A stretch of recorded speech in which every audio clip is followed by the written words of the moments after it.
Unit PPA Satreskrim Polres Aceh Utara telah mengamankan seorang pria berinisial MAR 20 tahun. Menurut laporan orang tua korban, pelaku telah melakukan sodomi terhadap anak di bawah umur pada Senin 29 Juli 2024. Perbuatan menyimpang tersebut berawal saat korban dan pelaku bermalam di salah satu menasah di Kecamatan Tanah Jambu Aye. Awalnya teman sekampung ini berencana untuk menunggu dan memungut durian jatuh di kebun warga yang berdekatan dengan menasah tersebut. Wakapolres Aceh Utara mengatakan, korban berinisial MR berusia 16 tahun. Kejadian ini terungkap saat ibu korban melihat anaknya yang pulang dengan noda darah di celana. Dari itu korban mengaku telah disodomi saat tidur oleh pelaku. Berdasarkan pemeriksaan awal, tersangka mengaku dirinya bergairah saat melihat korban tidur berdampingan. Hasrat seksualnya muncul hingga saat itu pelaku mempeloroti celana korban dan mensodomi paksa korban saat tertidur pulas. Sehingga kejadian itu membuat anus korban mengalami pendarahan.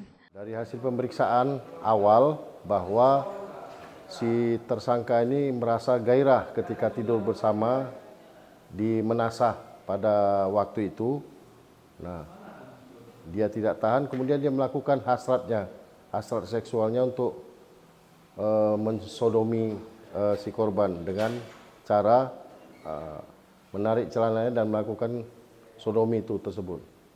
Kami himbau kepada masyarakat agar lebih berhati-hati terhadap anak yang pulang sebelum maghrib dan diharapkan mau tahu tentang anaknya, keberadaannya, situasinya, dan lain sebagainya.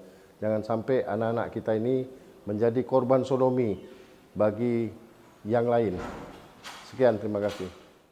Atas perbuatannya, pelaku kini ditahan di Mapolres Aceh Utara dan dijerat dengan pasal 50 Jungto pasal 47 Kanun Aceh nomor 6 tahun 2014. Selain itu, pihak kepolisian juga menghimbau kepada seluruh orang tua agar selalu mengawasi anak-anak mereka, terutama ketika bermain hingga malam hari, sehingga kejadian serupa tidak terulang kembali. Dari Aceh Utara, Saiful Bahri melaporkan untuk Puja TV Aceh.